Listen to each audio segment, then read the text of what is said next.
Então, vamos começar com a palestra do professor Adi Cambraia Júnior, da Universidade Federal de Viçosa, que vai nos falar sobre T-superfícies em I, produto torcido com H2. Com a palavra, o professor Adi. Bom, primeiramente eu queria agradecer aí a toda a organização do evento pelo convite. Muito obrigado pela oportunidade, né, de poder falar um pouco sobre o que eu tenho feito de trabalho.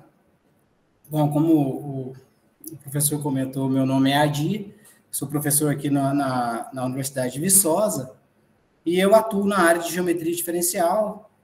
Mais precisamente, tenho trabalhado com superfícies imersas em variedades tridimensionais com propriedades pré-determinadas. Então, também eu atuo na área de geometria diferencial afim, mais precisamente com conjuntos de simetria. E meu contato está aqui na tela, se alguém tiver interesse de fazer algum contato para saber mais um pouco dos meus trabalhos, eu estarei à disposição. Bom, hoje eu vou falar sobre as T-superfícies em I vezes FH2, nesse espaço distorcido, né? E esse trabalho ele surgiu durante o meu treinamento de pós-doutorado, que ocorreu ano passado, e ele foi feito em conjunto com os professores Carlos Penafiel, lá da UFRJ, e o professor Eric Palacios, da Federal Fluminense. Então, inicialmente eu vou apresentar aqui quem que é o espaço ambiente, onde apareceu o I vai ser o intervalo da reta, munido da métrica canônica, dt2, H, ou H2, né, como eu coloquei na primeira tela, é o plano hiperbólico, munido da métrica do semiplano superior de Poincaré, quer dizer, o fator conforme ali, lambda, vai ser 1 sobre y. Π1 e Π2 são as projeções canônicas. Π1 pega um par no espaço I vezes R, que na verdade o I pode ser até a reta toda. Então, é como se eu estivesse pegando o H2 vezes R e projetando na primeira coordenada, e o Π2 projeta na segunda entrada. Então, o que vem a ser o espaço distorcido, né? O espaço distorcido é pegar a variedade H2 vezes R, que nessa nomenclatura aqui de espaço warped, a gente usa a notação I vezes H, munido dessa métrica G barra, onde a métrica G barra vai ser a métrica da reta, né, somado com a métrica do plano hiperbólico distorcido por essa função f, por essa função suave f, né, função real, definida no intervalo I. Então, f é uma função que está definida em I, I é a base do espaço, H a fibra, e F, essa função é chamada de função warping, ou função de distorção. Tá? Então, o objetivo nosso, né, nesse trabalho foi estudar superfícies imersas dentro dessa variedade tridimensional e que tem a seguinte propriedade.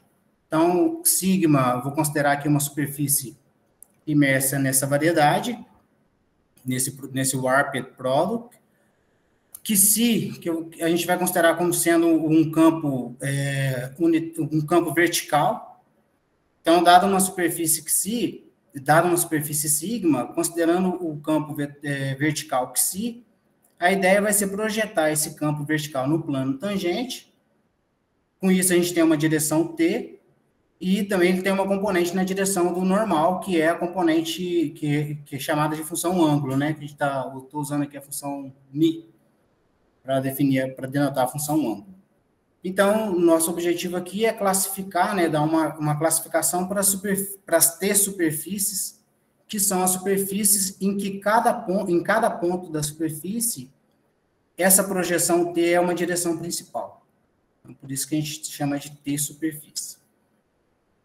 No caso das T-superfícies, a gente mostra no trabalho que é sempre possível encontrar parâmetros especiais de modo que a métrica, né, da superfície tenha essa configuração. Ela seja ortogonal o primeiro coeficiente aqui da primeira forma seja 1, e o segundo coeficiente é beta quadrado. Beta é uma função de U e V. Onde U aqui é a direção paralela à direção T, que é a direção principal. E a função θ, que é o cosseno do ângulo θ, né, que aparece aqui a função do ângulo, que é ni, vai depender somente de U. Tá? Quando a gente usa o fato de que T é uma direção principal, a gente consegue obter que essa função ângulo só depende da entrada da variável U. No caso se a função ni for constante, né, se θ é constante, então a gente vai chamar a superfície de ângulo constante. Reduzida aqui, a gente vai dar o nome de CAS. Tá?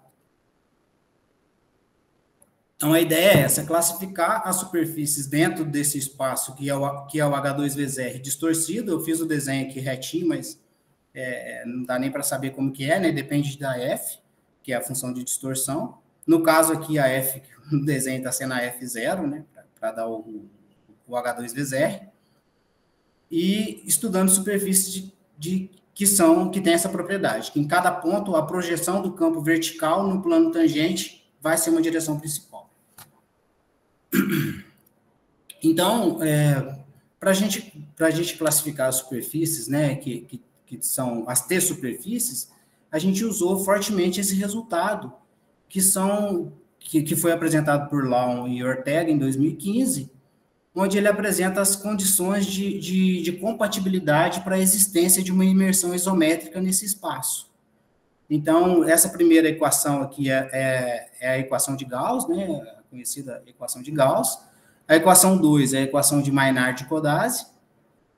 E as equações 3 e 4 são equações que envolvem a função ângulo.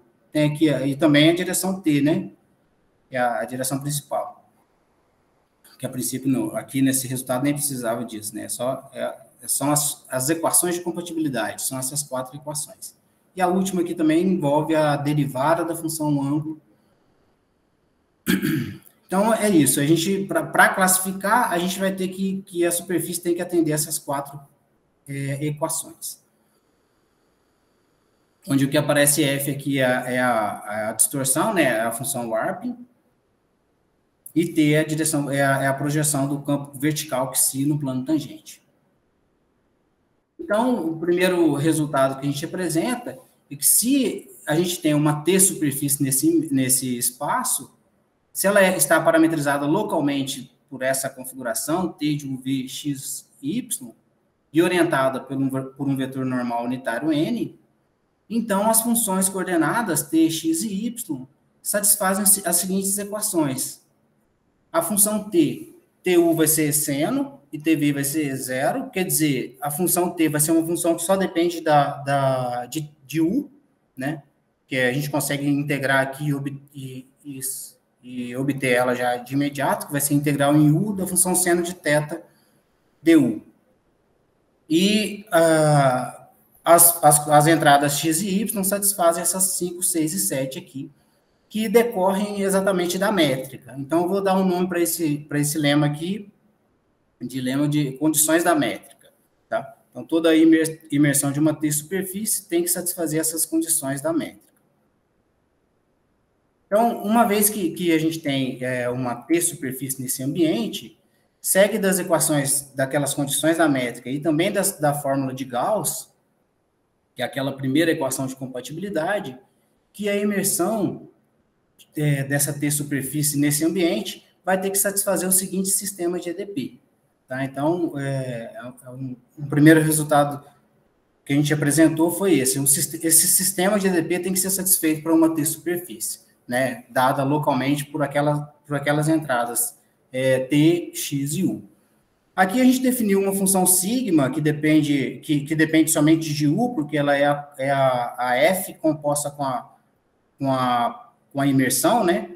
E no caso a imersão, o T aqui só depende de U, então essa função sigma só vai depender de U.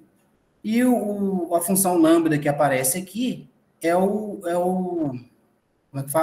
fator conforme da métrica do plano hiperbólico. Quer dizer, o lambda aqui vai ser 1 sobre y. Então, não é complicado de verificar que quando a gente escolhe T como sendo a integral em U do seno de θ, ele vai satisfazer essas três equações. Tá? A função T já satisfaz essas três equações. Então, para a gente descobrir quem caracterizar, né, as T-superfícies, o que a gente tem que descobrir é quem são as funções, resolver esse sistema para as outras entradas, x e y. Então, quando a gente tem a parametrização t, x e y, as funções x e y satisfazem o seguinte sistema. Então, o que eu fiz aqui foi simplesmente olhar para esse sistema entrada por entrada. Então, a função x e y, aqui a gente vai ter duas equações, mais duas aqui, mais duas. Então, a gente tem essas 6 equações que têm que ser satisfeitas, que é um sistema bem grande, né, de EDPs. E, como a maioria deve saber, resolver um sistema de EDP não é uma coisa tão simples. Então, o nosso problema para classificar se reduziu a resolver esse sistema. Então, eu vou apresentar mais ou menos aqui qual foi a ideia que a gente teve que a gente usou, né, para resolver esse sistema. Então, se a gente observa essa primeira equação, a equação 8, aparece a derivada de XU aqui em cada fator. Então, a gente separou em 2 casos. O primeiro caso, quando o XU é 0, que vai satisfazer automaticamente a primeira equação. E o segundo caso, o caso que XU é diferente de 0. Então, a ideia para se resolver esse sistema foi resolver primeiro, achar x e y que satisfaz 8 e 9, simultaneamente, resolve a primeira 8, acha x, quando no caso de XU ser 0, vai ser uma função que só depende de v, né? E depois, com essa informação, acha y, resolvendo a equação 9, então, a gente vai ter x e y. Aí, quando a gente resolve x e y, usando 8 e 9, surgirão algumas funções integrais, as funções que aparecem quando a gente resolve as integrais. Então, usando as condições da métrica, a gente vai colocar condições para que essas funções integrais existam, e usando essas condições, a gente verifica que o x e y obtido em 8 e 9 também vai resolver as outras equações do sistema. Então, basicamente é isso. Resolver 8 e 9, achar x e y, usar as condições da métrica para verificar que esse x e y obtido aqui em 8 e 9 também satisfaz as outras equações. Tá? Então, no primeiro caso, né, o caso que XU é 0, a gente integra 2 vezes a equação 9. Se a gente voltar aqui na equação 9, se não tem esse fator, né, que se o XU é 0, dá para perceber que é relativamente simples integrar e obter y aqui. Se a gente integrar 2 vezes, a gente vai obter y. Então, mas quando a gente faz essa integração, né, integra 2 vezes, surgem 2 funções, p e q, e onde essa função φ que está aparecendo aqui é uma primitiva da exponencial de menos sigma cosseno θ. Lembra que menos sigma que está aparecendo é a função warp, né? É a f composta com t. Então, onde aparece sigma, tá dizendo que o que a gente está usando é a função warp. Então, quando a gente pega essas 2 equações e substitui nas condições da métrica, a gente vai obter que nesse caso, XU igual a 0, o P e o Q tem que ser 1, e, consequentemente, a gente ganha quem que é Y. E também a gente obtém que XV tem que ter essa configuração. Exponencial de sigma menos, de φ menos sigma, vezes beta. Beta é a função que foi dada na métrica, né? Então, com isso, nesse caso, a gente obteve t, x e y que satisfaz todas as outras equações, tá? Então, essa é a primeira caracterização. Quando XU é 0, a gente acha explicitamente quem é a parametrização da t-superfície. E no caso de XU diferente de 0, eu não vou entrar em detalhes aqui, mas a ideia é a mesma. A gente resolve 8, nesse caso, a gente consegue manipular a equação 8 e obter quem que é x, e também a gente consegue, substituindo essa x obtido em 8, obter o y na segunda equação do sistema, E com essas equações, a gente aparecem, né, quando a gente resolve elas, aparecem 3 funções integrais, P, Q e C1. Então, a gente usa as condições sobre P, Q e C1 obtidas das condições da métrica e observa que esse x e y obtido em 8 e 9 também satisfaz as outras equações do sistema. Então, uma observação aqui é que quando a gente tem uma T-superfície nesse ambiente, como eu comentei, a métrica sempre é possível, né, colocar esses parâmetros especiais, o IV, onde como o DU aqui vai ser a direção vai ser paralela a T, e aquelas equações 1 e 2 do sistema de compatibilidade, né, de uma imersão nesse espaço, se reduz a essa equação 14. Então, as equações de Gauss, de Maynard e de Codazzi vão se reduzir a essa equação. Então, toda T-superfície tem que satisfazer essas equações aqui. Essa equação 14, né? Que, como eu falei, as duas se resumem a isso. Bom, uma vez que a gente tem isso, a gente reuniu, né, o resultado nesse teorema principal, que é um dos resultados principais do nosso trabalho. Então, dado uma imersão dentro desse ambiente, com função ângulo θ, de 0 a π sobre 2, e beta satisfazendo a equação de Codazzi, que é a equação 14 aqui. Então, a superfície é uma sigma é uma T-superfície, se somente se ela é localmente dada por alguma dessas expressões. O caso 1 é quando o XU é diferente de 0, que é o caso mais geral, e o caso 2 é quando o XU é 0, que é onde que a gente obtém que y tem essa configuração E elevado a φ, tá? E localmente ela é dada por essa expressão. Como eu comentei, a função φ que aparece aqui é uma primitiva de E da função warping aqui multiplicada pelo cosseno de θ. E a função sigma só depende de t, é a própria função warping. Então, o que a gente obteve como consequência, né, desse resultado? Então, a primeira aplicação que a gente tem é que se a gente voltar lá nas equações de compatibilidade, se a função ângulo é constante, então a gente tem uma T-superfície. Ou seja, se ni é constante, T é uma direção principal. Então, a gente ganha, como nesse trabalho, a gente ganhou que a classificação também da superfície de ângulo constante nesse ambiente. Então, basta considerar θ constante lá no início. É claro que quando θ é constante, muita coisa aqui nessa equação de Codazzi vai se simplificar, e com isso a gente vai conseguir encontrar exemplos com mais facilidade, né? Então, uma primeira aplicação é essa. Se ni é constante, então temos uma T-superfície, como as T-superfície a gente já tem a classificação, automaticamente a gente ganha a classificação da superfície de ângulo constante nesse ambiente.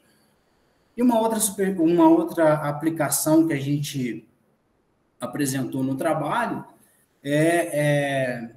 são as T-superfícies com curvatura gaussiana constante.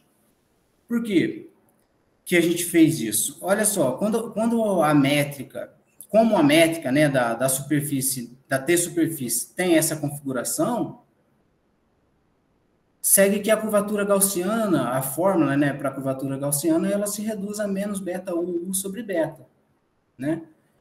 Então, se a curvatura é constante, a gente consegue explicitar beta, e daí, usando a equação de Gauss e Maynard de Codazzi, que é aquela equação 14, a gente encontra a função ângulo.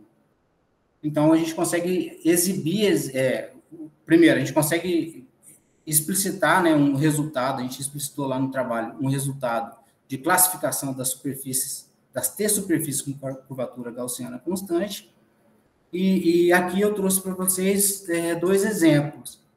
Um primeiro exemplo é de uma superfície com ângulo constante nesse ambiente. Nesse caso, a gente considerou a função warping como sendo a identidade, f de t igual a t, Com isso, a gente ganha que sigma é U seno θ. E quando θ...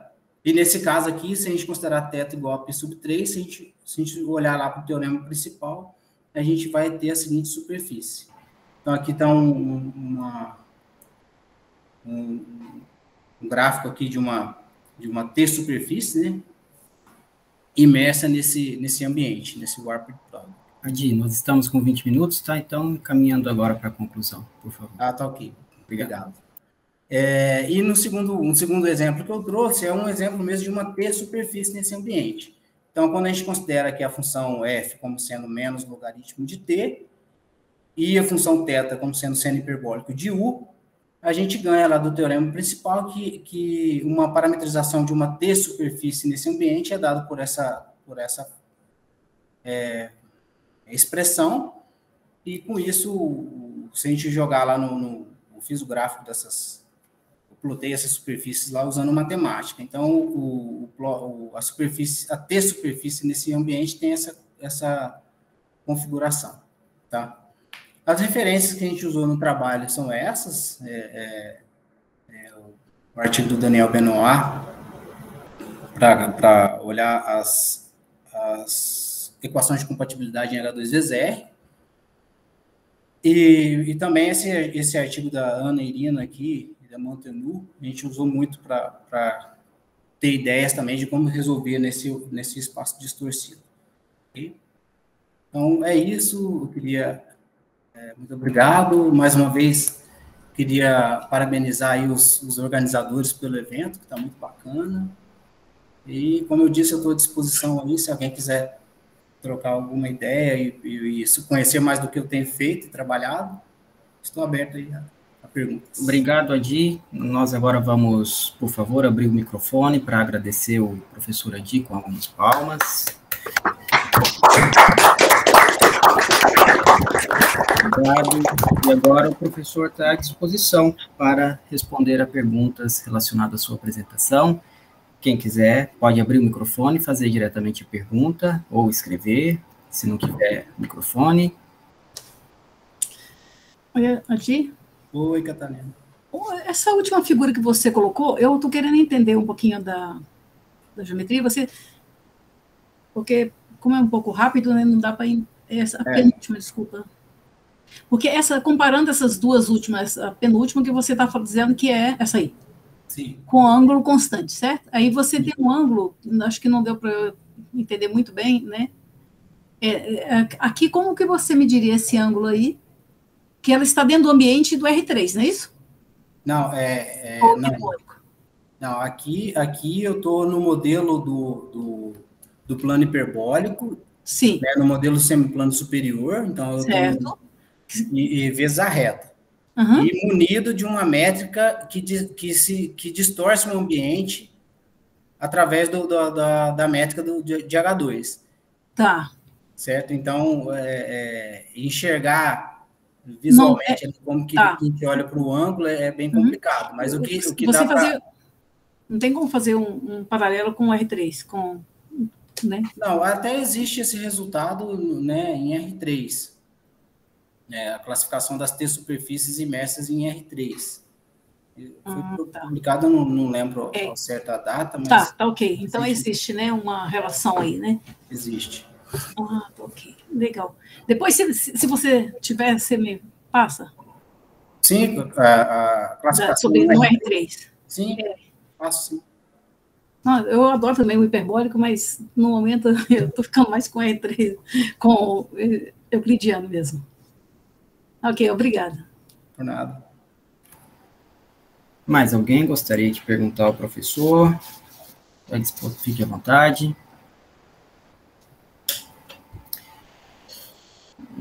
Se ninguém pergunta, eu vou fazer uma pergunta aqui de totalmente leigo, que eu dei uma olhada, você acabou de mostrar aí as referências. Em duas referências, os artigos mencionam o produto H cartesiano R, sim, não intervalo. E você considera intervalo, tem alguma diferença, alguma coisa específica aí para que te faça considerar o intervalo? Então, na realidade não tem. Na realidade, esse intervalo I aí, a gente pode No artigo, inclusive, a gente colocou a reta mesmo, porque quando a gente quer classificar superfícies completas, é interessante que o intervalo seja a reta toda. Tá? Então, é por isso que ali nas referências está aparecendo sempre H2 vezes R, tanto do artigo do Frank Dillon, quanto qual outro? Da Montanu, né, da Ana Irina, sempre H2 vezes R por conta da classificação das superfícies que são completas lá dentro. Ok, obrigado, Adi. Mais alguém? Temos ainda aí alguns minutinhos. Se não há, então vamos novamente abrir os microfones para agradecer ao professor Adi. Muito obrigado, Adi. Bate pausa aí, bate. O professor Ezequiel está? Está. Tudo bem, professor? Tudo bem, Márcio. Bem-vindo à sessão. Bom, agora são 16h09, acho que nós já podemos dar andamento. Então, professor, a apresentação está sendo gravada, né? Então, são 20 minutos de apresentação. Atingindo esse tempo, se atingir, eu entro apenas para comunicar que o tempo foi atingido, e então encaminhar a apresentação para o final, e depois nós temos o espaço para as perguntas, né? Então, muito obrigado, professor, pela apresentação, por aceitar o convite da comissão, e esteja à vontade para nos falar sobre a sua palestra, o papel das superfícies mínimas na matemática. Olha, eu agradeço, não é, pelo convite para poder participar dessa primeira reunião mineira de matemática. Aproveito para parabenizar todos os organizadores pela iniciativa, por todo o trabalho e toda a dedicação para que as coisas acontecessem de forma como está acontecendo, bem organizada e que possa ser útil aí para quem está participando. Então é isso, eu agradeço e parabenizo vocês da organização. Então, o papel das superfícies mínimas na matemática, né? O que é uma superfície mínima? Né? Como elas aparecem? E por que elas são importantes? Então, para falarmos sobre isso, eu vou começar essa palestra aqui relembrando aqui um conceito que é fundamental em ciências, né?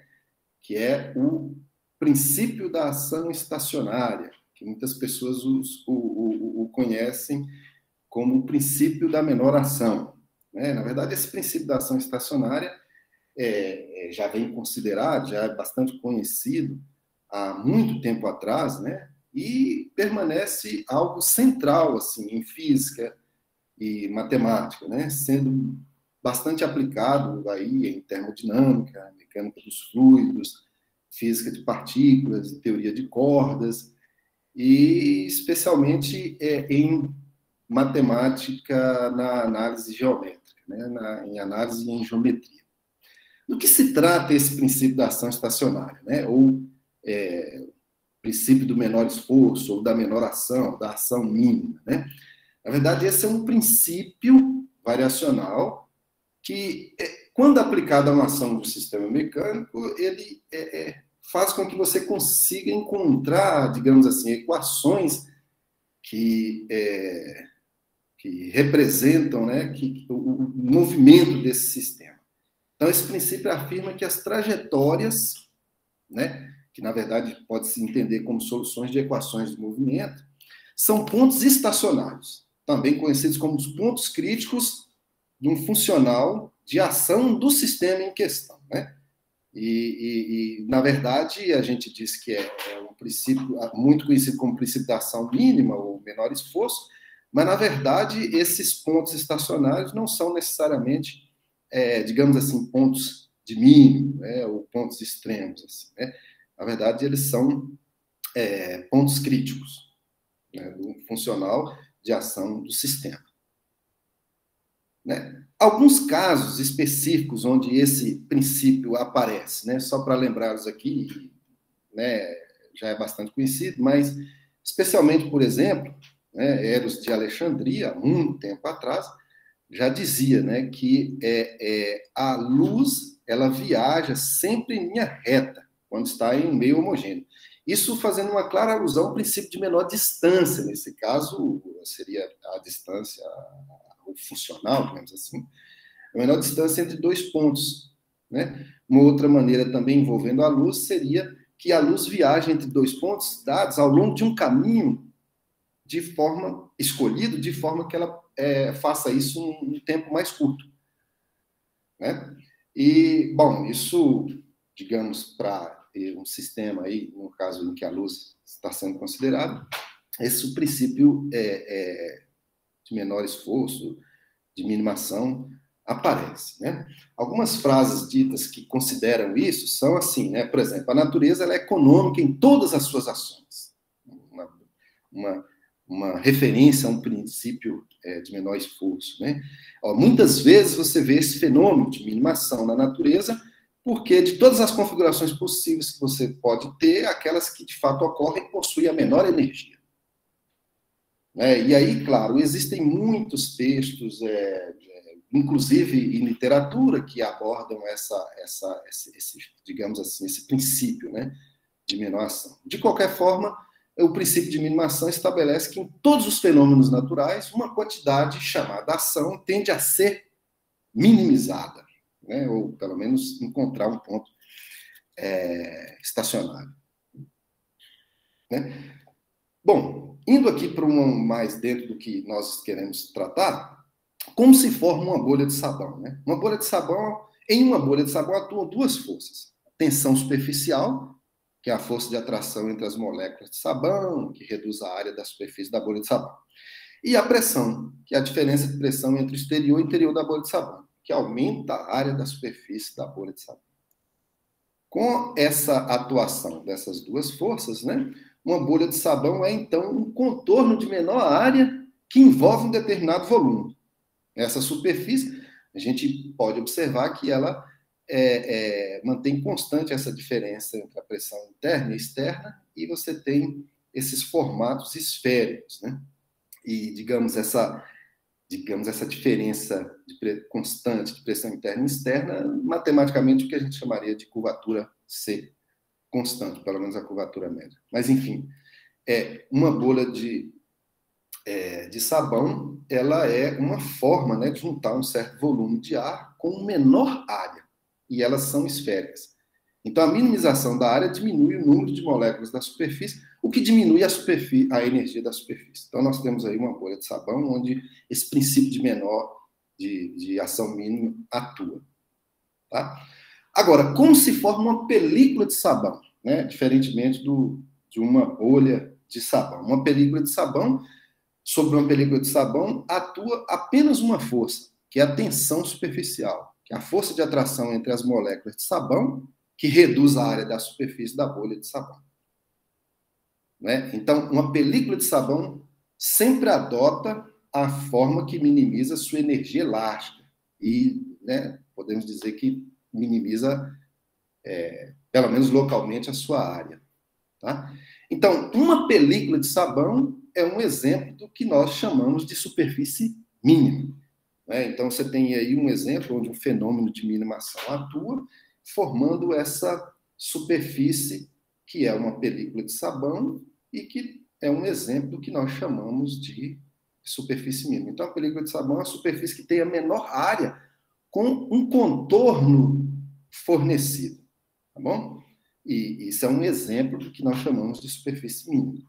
Então, eu tenho aqui algumas figurinhas que expressa essa... E mostra aqui alguns exemplos, né? Deixa eu ver se esse aqui... Ops! Aqui foi direto para cá, porque aqui... Olha, aqui tem esse... Bom, tá certo. Aqui você tem esse contorno. Bom, não vai... Deixa eu voltar para cá. Então, você tem você tem aqui, digamos, esse contorno circular, e aí quando você mergulha esse contorno numa emulsão de sabão, aí você retira o que forma aqui uma superfície mínima, com esse formato e esse contorno, né? Aqui nós temos um outro exemplo, quando você considera esses dois contornos, coloca numa emulsão de sabão, quando você retira, afasta levemente, você constrói essa outra superfície aqui, que é conhecida como catenoide. Isso aqui seria um disco, né? Aí você tem essa outra situação com esse outro contorno aqui, que seria um helicoide. Aí você pode construir vários exemplos usando emulsão de sabão, né? Construindo essas películas aí, que são o fenômeno de minimação atuando, e essas superfícies são as superfícies mínimas. Claro que nós podemos construir exemplos muito mais, digamos assim, complicados, né? Complexos, mas bonitos, né? Como essas figuras aqui, tá? Esta outra aqui. Mas, enfim, essa questão de você construir essas superfícies mínimas, digamos assim, usando, né, sabão, emulsão de sabão e um contorno dado, um arame, assim, por exemplo, fez com que alguns físicos e matemáticos se interessassem por esse problema, né, da existência de superfícies mínimas para qualquer contorno dado.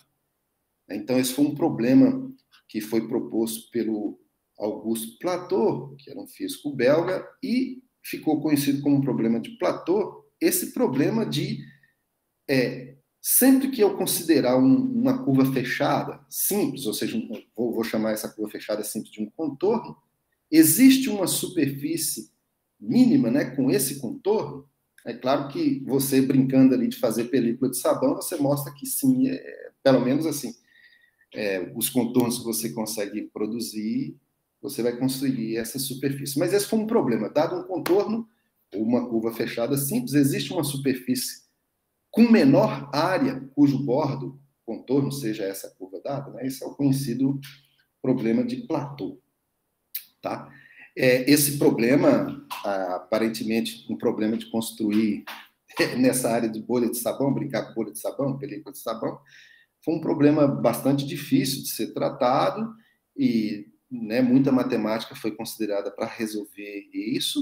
Claro que eu ainda não forneci uma definição matemática, né, digamos assim, formal aqui, que é uma superfície mínima, mas em se tratando dessa questão de pelo menos, fazer película de sabão, já fica mais ou menos claro que seria uma superfície mínima, uma superfície que localmente minimiza a área. Esse problema fez com que muita ferramenta matemática fosse desenrolada para poder estudar. E somente em 1936 que esse problema foi solucionado. É claro que existem outras soluções, existem trabalhos que consideram um problema para dimensão alta, que não vou tratar aqui agora, mas, digamos assim, a solução clássica e, digamos, inicial, primeiro, foi dada por Douglas, e que, coincidentemente, foi a primeira medalha Fields, né, fornecida para um matemático. E, digamos assim, uma medalha Fields para um sujeito que brincava de fazer película de sabão. Então, foi dada a solução do problema de Plateau nesse sentido. Qualquer contorno, uma curva simples, né, fechada, você consegue uma superfície mínima que tem aquele contorno como seu bordo. Superfície mínima aí entenda-se, nesse primeiro momento, como uma superfície que minimiza a área localmente. Bom, mas o que é, de fato, matematicamente, uma superfície mínima, né? Então, vamos lá. Uma superfície, né, é um conjunto, não vazio. Vou pensar aqui, no caso, uma superfície no espaço euclidiano R3, que é localmente difiomorfo ao plano R2, ou seja, é formada por pedacinhos aí de planos. Tá? E de uma forma regular aqui, em que em cada ponto você tem um plano tangente, né? Tem um vetor normal bem determinado, e sempre que você tem esse plano tangente em cada ponto, né, você pode construir o que vem a ser a curvatura, e a curvatura gaussiana ou curvatura média.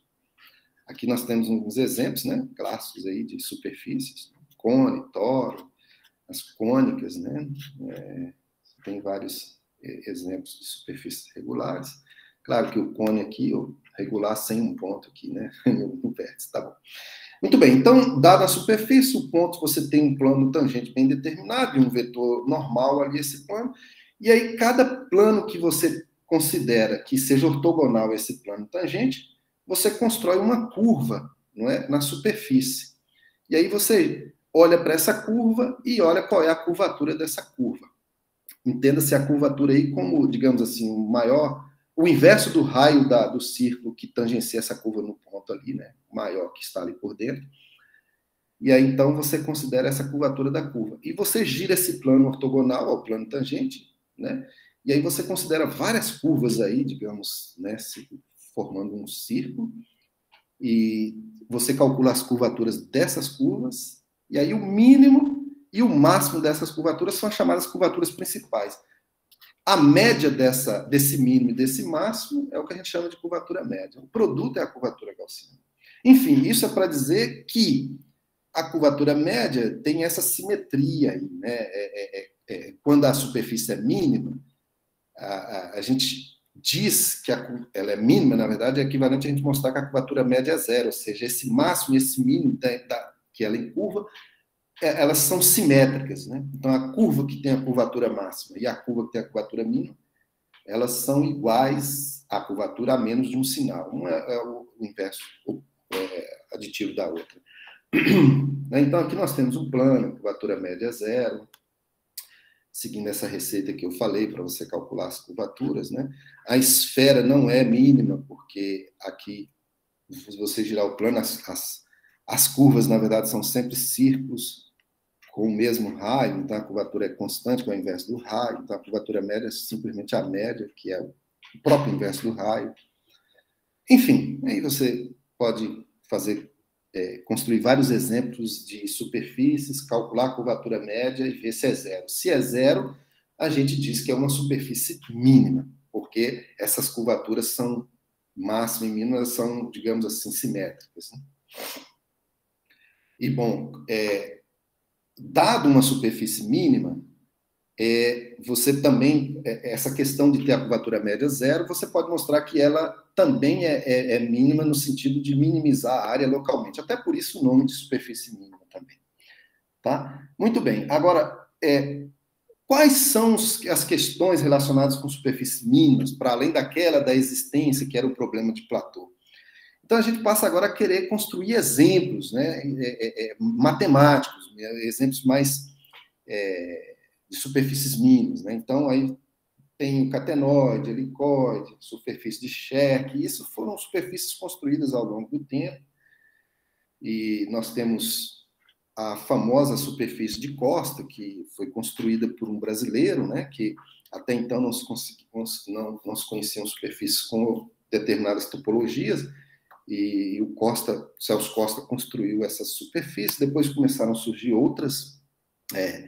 Mas, enfim, para além da beleza que essas superfícies mínimas apresentam, e também a concretização desse fenômeno da ação mínima, né, ali a gente podendo observar, ali, concreto, numa superfície mínima, a gente está interessado nas questões de o que essa superfície mínima causa e de efeito no ambiente onde ela mora.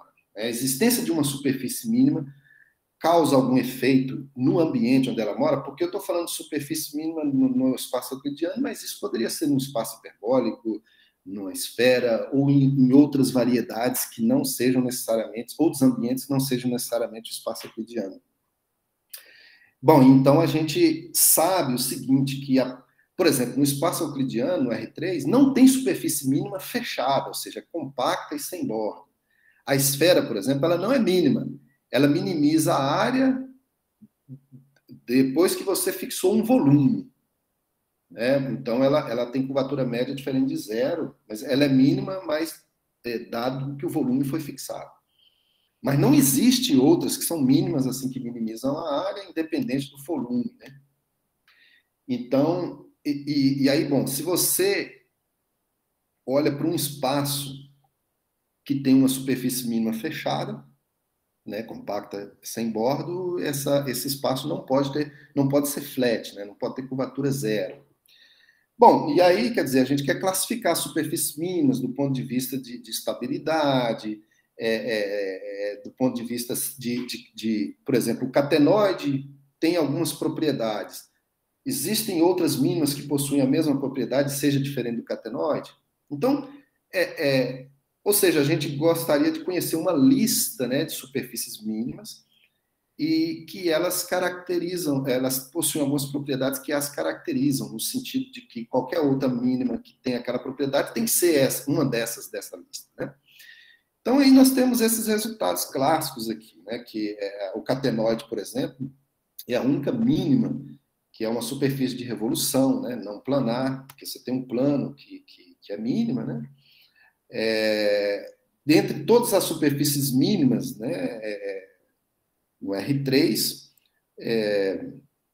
você pode olhar para essa questão de ser estável, então você vai ver que o plano é a única que é estável, quer dizer, então tem algumas propriedades que as mínimas possuem e que a gente usa essas propriedades para classificá-las. Não tenho tempo para abordar todas essas questões, mas eu queria abordar uma última questão aqui, que é a seguinte: o estudo de superfícies mínimas, ela tem grande aplicação em diferentes áreas, né? Como, por exemplo, indústria, no desenvolvimento de materiais, na biomedicina, no estudo de interação entre células, no estudo de cápsulas formadas para a proteção do RNA viral, no estudo de energia de nós celulares, em teoria de relatividade geral, um estudo de buracos negros. Na verdade, um buraco negro, o bordo, o horizon, ali, o que separa, digamos, o ambiente daquela infinidade que está para dentro do buraco negro, é uma superfície mínima. E, bom, em teoria de relatividade, existe algo que a gente chama que é a massa, né, de uma variedade assintoticamente flat, e para provar que essa massa é não negativa, a gente usa a existência de superfícies mínimas dentro dessa variedade assintoticamente flat. Enfim, as superfícies mínimas, para além da beleza que elas possuem, né, e de, digamos assim, mostrar concretamente o fenômeno da ação mínima, elas têm essas aplicações na classificação de ambientes, né? A presença delas em determinados ambientes dão para a gente algumas obstruções topológicas para o ambiente. Por exemplo, uma variedade que tem curvatura escalar positiva, tridimensional, ela não pode ter uma superfície mínima fechada estável. Então, se você tem uma superfície mínima fechada estável, a curvatura do ambiente não pode ser positiva. Precisa mudar de sinal, ou ser nula, menor ou igual a zero. Né? Então, a existência de uma superfície, por exemplo, mínima,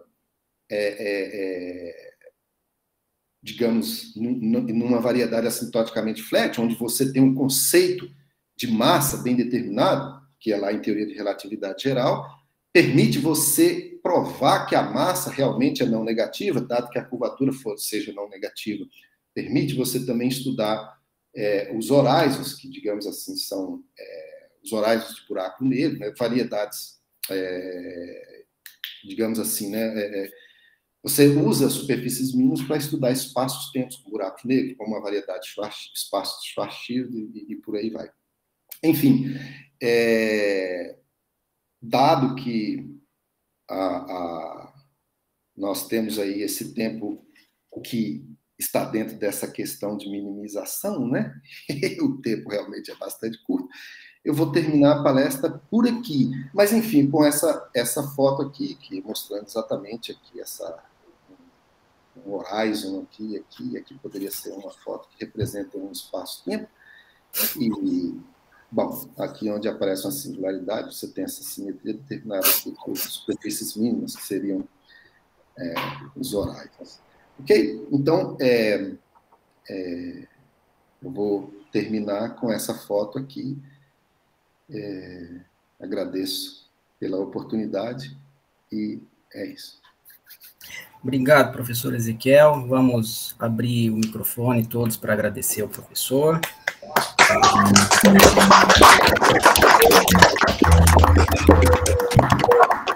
Obrigado. E agora o professor Ezequiel está à disposição para responder perguntas inclusive sobre o sentido da vida, qualquer coisa assim. Ok, pode falar? Pode? Ah, tá.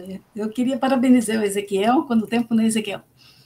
Ai, Catarina, obrigado. É um prazer falar com você, né? Seria bom revê-la, mas Mas enquanto isso, né? E, pô, olha, esse tema, no primeiro foi uma linda palestra, né? E esse tema foi o que me fez ficar na matemática. Eu até então não queria fazer matemática não, por nada. Estava fazendo por teimosia. Já que tinha passado, vou concluir só por teimosia. Quando vi a palestra do Celso Costa, né, lá em Brasília, lá em 90, e aí foi quando, assim, eu falei, não, agora eu quero fazer matemática, agora não saio de forma nenhuma. Foi, assim, ele dando a palestra na época sobre as, né, superfícies costas, que a superfície mínima, e que eu vi e falei, gente, olha, tem essa parte artística na matemática, que legal. E aí que foi o que fez. Então, eu acho esse tema muito motivador dentro da matemática, entendeu? Muito motivador mesmo. E são palestras que deveriam ser dadas assim, mais ainda, principalmente para estudantes, para iniciante, para estudantes iniciantes, né, para incentivar a continuar na matemática, e para ver quanta beleza que tem na matemática. É verdade. Eu fico feliz por você ter, digamos assim, né, tido a experiência de ver o Costa falando, porque hoje uma das mais famosas superfícies mínimas que nós temos são as superfícies de Costa. Então, assim, é um motivo de orgulho, né? Inclusive os brasileiros poucos conhecem, né? O Celso Costa e realmente... Ele afastou, né, um pouco da pesquisa. Sim, Mas eu vi ele falando pelo menos 3 vezes. Aí, e assim, foi a primeira vez que ele falou, inclusive, foi essa em Brasília. Eu assim, doutorado. Pelo menos na área de geometria, análise de geometria, assim, sempre que aparece, né, essa coisa de superfícies mínimas, superfície de curvatura média constante, o nome de Costa aparece. Eu acho que o nome dele, pelo menos no mundo da matemática, é bem falado, como no mundo do futebol, o nome do Messi, do Pelé, né? Sempre aparece, não tem como deixar de citar. Isso, muito bem, parabéns. Obrigado, Catarina, um prazer falar com você.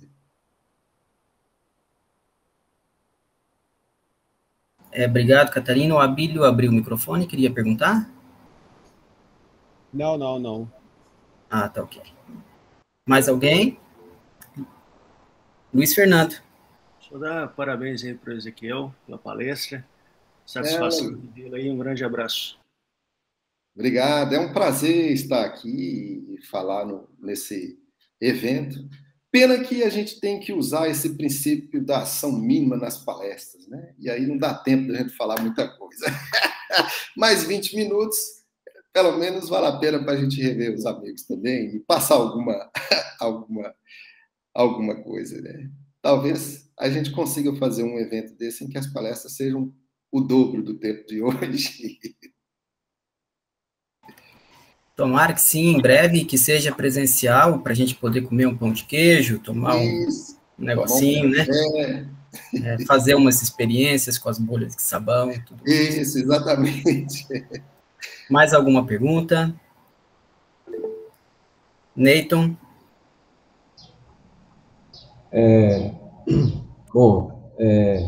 Primeiramente, parabéns ao Ezequiel. É a primeira vez que eu te conheço, é um prazer te conhecer aqui, remotamente. Bom, a minha pergunta é o seguinte, essas superfícies mínimas, o fato da superfície ser mínima, independe da métrica que você está tomando, ou em relação à métrica euclidiana? Não, quando você calcula a curvatura média ali, né, se você toma 2 métricas diferentes, me parece que a curvatura média pode mudar, né? Exatamente, né? A curvatura média é um objeto geométrico extrínseco, né? A superfície ela depende do ambiente. Então, não é como a curvatura, digamos, seccional ou gaussiana, que é algo que independe do ambiente. Então, dependendo da métrica que você considera no espaço euclidiano, por exemplo, um plano pode não ser mínima. Né? Um plano que é um espaço vetorial, né? O espaço, o R3, né? Se você coloca um produto interno ali, uma métrica que seja diferente da euclidiana, o próprio plano, por exemplo, deixa de ser mínima. Então, a questão de ser mínima depende do ambiente onde essa superfície está. É uma curvatura, digamos assim, extrínseca, depende do ambiente. Para que a palestra ficasse mais clara, eu falei de superfícies mínimas dentro do R3, uma métrica canônica, que também é um pouco mais intuitivo para a gente falar, mas é claro que você pode ter uma variedade tridimensional ou n-dimensional, e você pode tratar de hipersuperfícies mínimas dentro desse ambiente, mas sempre, para ser mínima, pressupõe estar dentro de um ambiente e a curvatura média que você está considerando é com a métrica induzida do ambiente, e aí depende, digamos assim, do ambiente, né? Uma curvatura extrínseca. Ou seja, uma superfície ela pode ser mínima com uma métrica no ambiente e deixar de ser mínima com outra métrica no mesmo ambiente. Certo. Então, aí direcionando na verdade, o que eu quero perguntar é o seguinte, você exibiu exemplos aí que são superfícies mínimas em relação à métrica euclidiana. Sim. Você sabe se existem trabalhos na outra direção, por exemplo, uma classificação de superfícies que não admitem nenhuma métrica para a qual ela é mínima, ou superfícies que admitem métricas para as quais ela se torna uma superfície mínima? Sim, não, exatamente. Quer dizer, por exemplo, o próprio R3, né? Você pode pegar uma métrica que seja conforme a métrica canônica e você se interessa, por exemplo, em saber quais superfícies que são, por exemplo, mínimas no R3 e que permanece mínima em uma outra métrica conforme a euclidiana, né? Esse tipo de situação é considerado assim. Na verdade, uma mínima, ela quer dizer, uma superfície no ambiente, a gente interessa realmente em torná-la mínima, construindo uma métrica no ambiente. Isso é um tema, sim. Porque, é como eu disse, por exemplo, vou te dar um exemplo. Um toro, tridimensional, n-dimensional que seja, ele não vamos pensar tridimensional, ele não admite métrica com curvatura seccional positiva. Não tem como. Então, veja, se você quiser uma superfície dentro do toro que seja mínima em alguma métrica, e ser mínima depende, ter alguma propriedade que depende da curvatura do ambiente, você não vai achar nenhuma no toro. Se precisar que a curvatura seja positiva. Por quê? Porque o ambiente o toro não admite métrica com curvatura seccional positiva. Então, então qualquer superfície lá não admite uma métrica, né, para a qual ela se tornaria mínima. Não mínima só. Eu digo caso você queira que ela tenha uma propriedade que está relacionada com a curvatura do ambiente, né? No caso aí, ser positiva. Mas não estou afirmando que existem superfície que qualquer métrica que você colocar ela não vai ser mínima. Não. Estou dizendo que, por exemplo, se você quiser que ela seja mínima e estável, se você quiser uma métrica que transforme ela numa mínima estável, é um problema mais difícil, né? Possivelmente você não vai conseguir. Mas, enfim, o que eu quero dizer é que, de fato, é um problema interessante. Você mudar a métrica do ambiente com a intenção de fazer uma superfície fixada se transformar em mínima em relação àquela métrica do ambiente. Mas não vou te dizer que isso existe um teorema que diz isso não vai acontecer ou isso vai acontecer. Não. É uma questão importante, mas vai depender muito da topologia do ambiente para você responder. Porque a superfície mínima, ela interfere na topologia do ambiente. Entende? Por exemplo, só para fechar, no R3, você não vai conseguir nunca uma métrica, bom, assim, por exemplo, em que uma esfera se torna mínima, se você exigir um determinado sinal para essa métrica, para a curvatura. É claro que você consegue, né? Mas nem sempre. Por exemplo, uma variedade que não é topologicamente difiomorfa ao R3, você não vai ter nenhuma mínima fechada com curvatura positiva. Porque se existir, ela teria que ser difiomorfa ao R3, entende? E tem essas... Nós estamos já com o tempo avançado para a próxima, então vamos mais uma vez agradecer ao professor Ezequiel pela excelente apresentação, abrindo o microfone.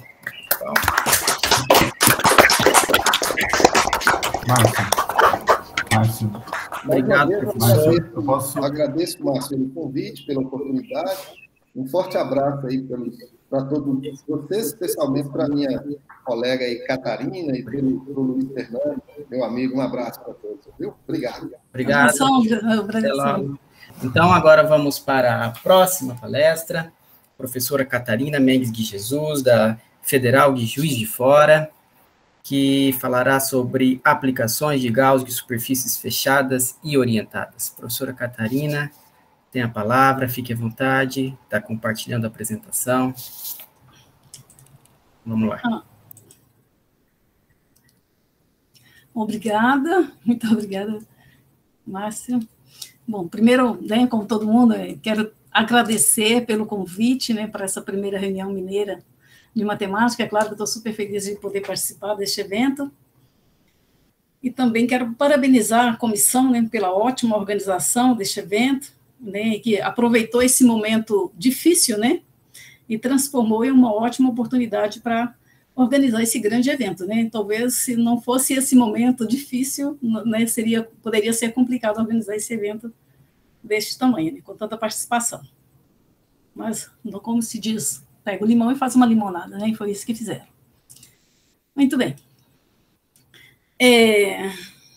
Eu vou falar, está dando para ver a minha...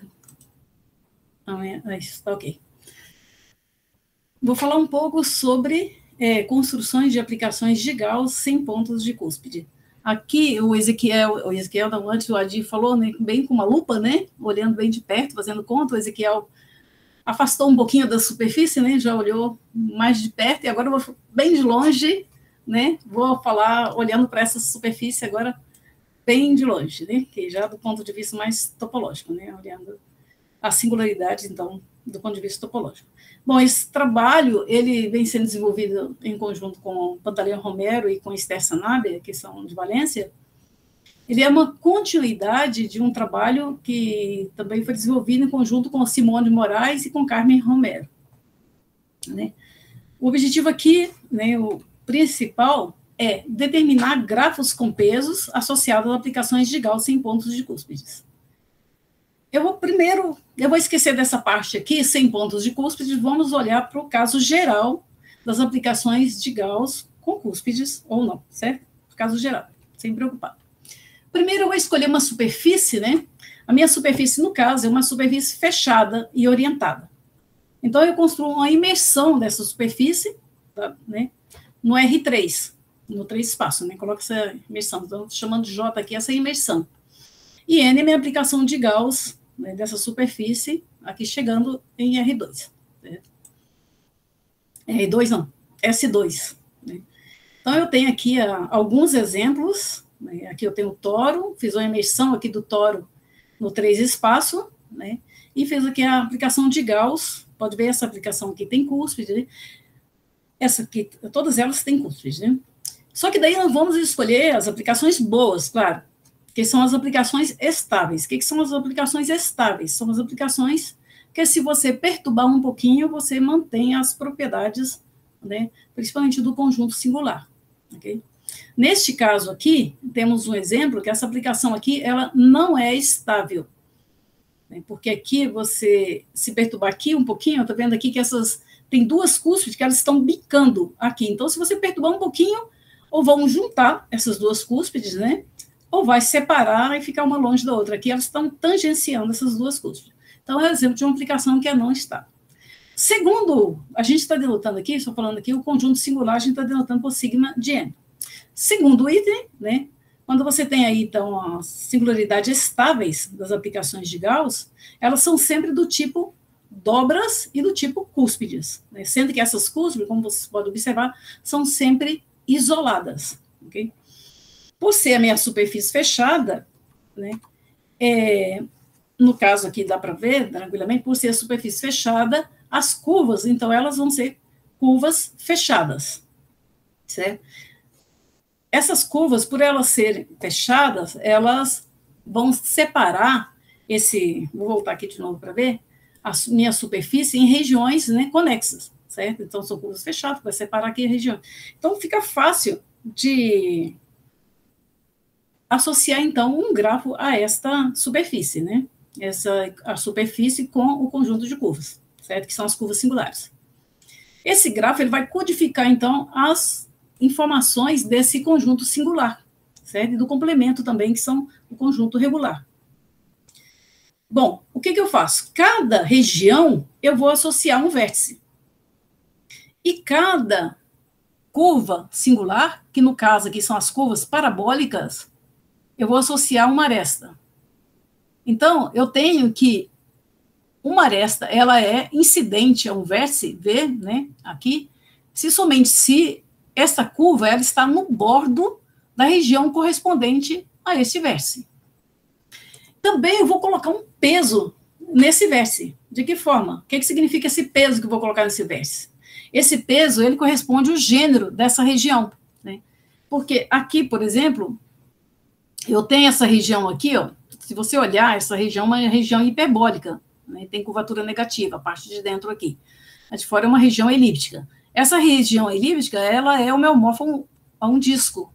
Então, o que sobra do toro é uma região, né, que é um toro com um buraco, né, que é menos um disco, e ele, então, tem gênero 1. Então, eu vou colocar um peso aqui, 1, para indicar que aqui que tem o gênero 1, ok? E também eu posso associar, por eu estar falando de aplicação de Gauss, eu posso associar sinais a esses vértices, mais e menos. Quando? Quando o meu vértice corresponde a uma região elíptica, né, que tem a curvatura de Gauss positiva, eu vou associar, então, um sinal mais. E vou associar o menos quando a minha curva, a minha região, ela é hiperbólica, então ela tem a curvatura negativa, certo? A curvatura gaussiana negativa. Com isso, a primeira coisa que vem, né, a gente verificou que esse grafo ele é bipartido, porque, claro, cada aresta ela vai estar sempre conectando um vértice positivo e um vértice negativo. Então, o grafo ele é bipartido. Para quem não sabe de teoria de grafos, significa grafo bipartida, que tem dois, você consegue separar os seus vértices em dois conjuntos, de forma que uma aresta só pode conectar vértices dos dois conjuntos, certo? Um extremo em um conjunto e o outro no outro. Não pode conectar vértices do mesmo conjunto, certo? Além disso, né, nós detectamos que o gênero da superfície ela pode ser dado aqui em função do grafo, certo? A gente mostrou isso já há um bom tempo. Foi nesse trabalho aqui em conjunto com a Carmen e com a Simone, que a gente, né, nós já conhecemos esse resultado aqui, desde aí. Foi em 2011 que saiu esse resultado aqui com a Carmen e Simone. O gênero associado da superfície associada a um grafo, se você dá um grafo, olha para o grafo e você tem uma superfície associada a ele que tem essa aplicação, certo? Aí ele pode ser dado aqui 1 menos V, onde V é o número de vértices, e E, então, é o número de aresta, e W é o peso, soma de todos os pesos do grafo, né? Então, ele é o gênero da superfície. Bom, aí, claro, aí a primeira pergunta que surge é o quê? Tudo bem, você tem a sua superfície, sua imersão, né, e você tem aí um grafo associado a ele, certo? Agora, dado um grafo, você consegue, então, uma imersão, onde que pode ser associado, uma imersão de uma superfície pode ser associada a esse grafo, né, onde as curvas parabólicas correspondem às arestas e os vértices correspondem com peso, né, corresponde às regiões, certo? Essa é a pergunta. E foi isso, então, que nós respondemos lá em 2011, aqui em conjunto com Simone e com Carmen Romero e Simone Moraes. Respondendo que todo grafo bipartido, a única condição aqui é que ele seja bipartido. Todo grafo bipartido ele sempre pode ser associado a alguma aplicação estável de uma superfície fechada, né, e orientada, certo? De uma aplicação de Gauss estável. E aí o gênero dessa superfície é dada dessa forma aqui, em função do grafo, certo? Bom, aí, então, ok, esse foi o resultado provado lá, e depois, mais recentemente, em conjunto com a Esther, primeiro em conjunto com a Esther Sanabria, então nós começamos a pensar nas aplicações sem cúspides, né, que são chamadas fold maps. E aí olhamos para a superfície, aqui temos um exemplo, né, que é bastante simples, de aplicações sem cúspides, né, que você olha, aqui são regiões elíptica, hiperbólica, hiperbólica, e aqui é fácil de construir, né, temos aqui esse grafo associado aqui, a regiões, né, que está aqui associado aos vértices negativos, mas aí a pergunta é, quais são os grafos que podem ser associados a uma superfície, né, imersa,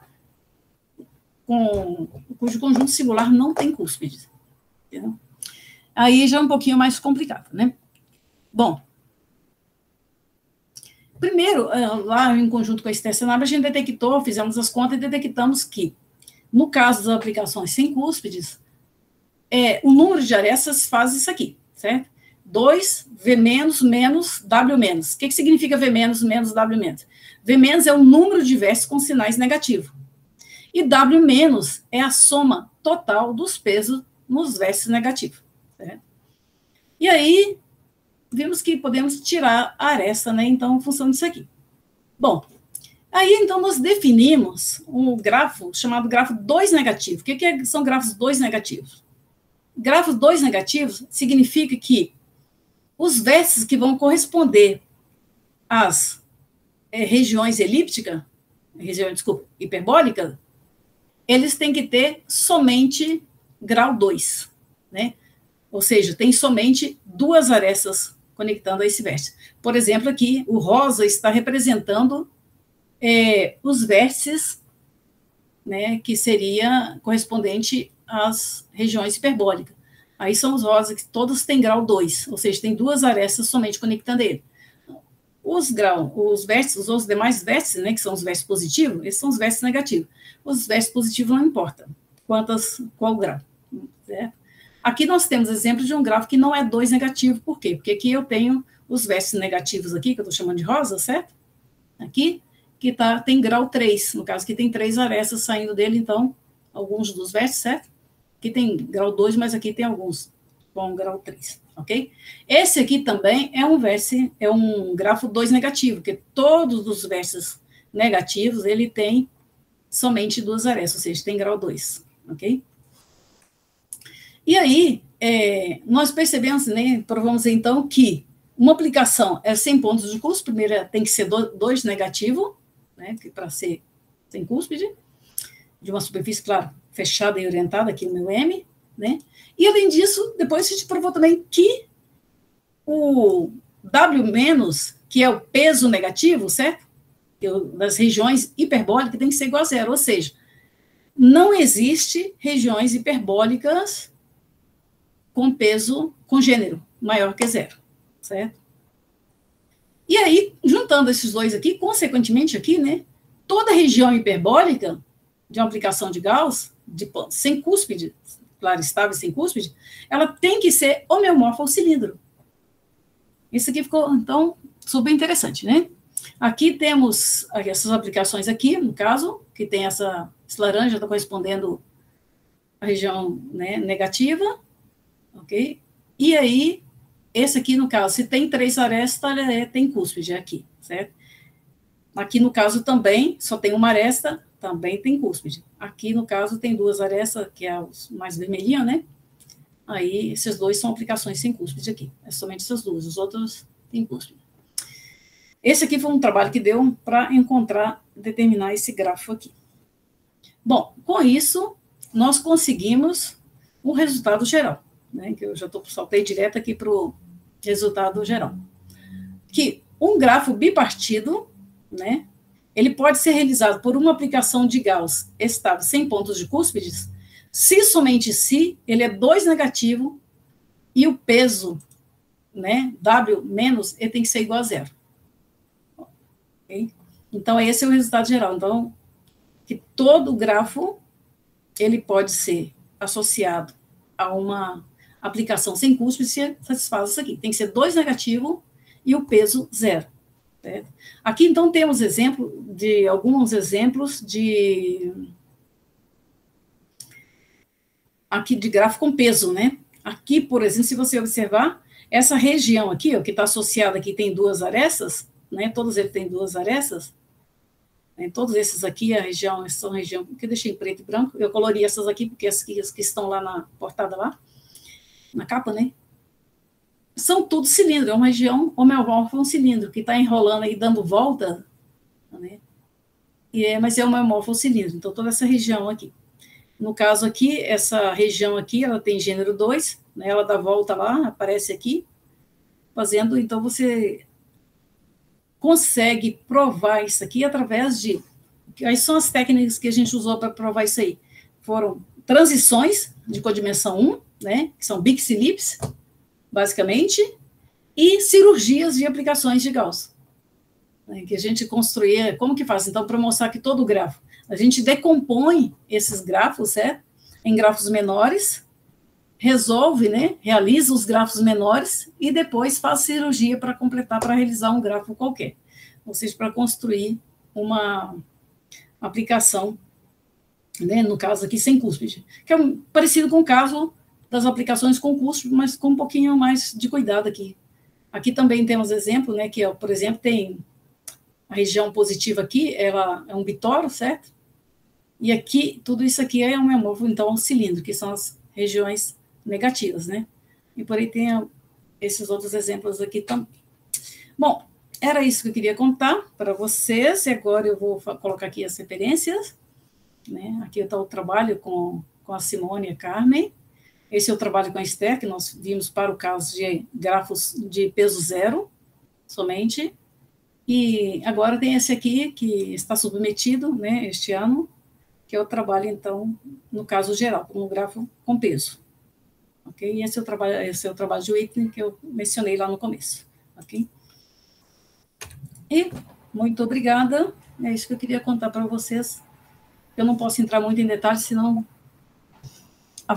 não para de falar. Muito obrigado, professora. Vamos agradecer, abrindo novamente os microfones. Obrigada.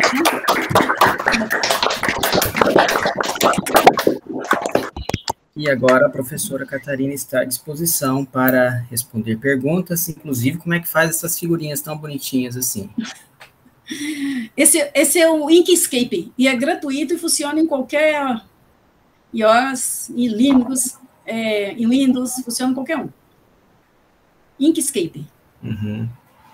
Muito fácil. Tudo que você consegue fazer à mão, você consegue fazer nele também. Perguntas, fiquem à vontade. Oi, Catarina. O Adi. Sim. Oi.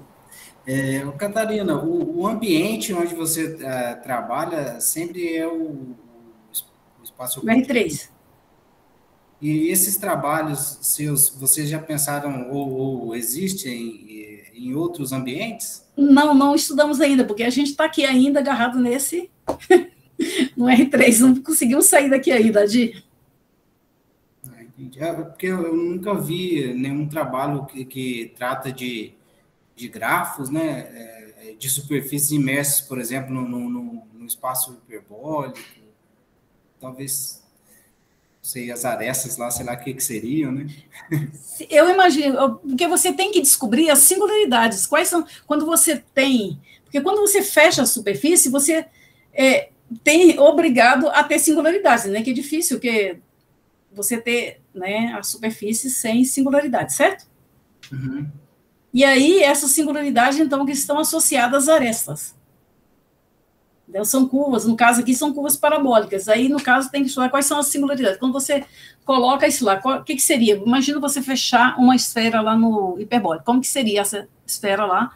Você consegue colocar assim, né, sem singularidade? Aqui, no caso, no R3, como você consegue colocar esfera, certo? Com a curvatura totalmente elíptica, então você tem, o gráfico corresponde somente a um vértice. Aí, agora, você pode ir deformando essa esfera, certo? E aí, você vai obtendo arestas e regiões, vértices, né?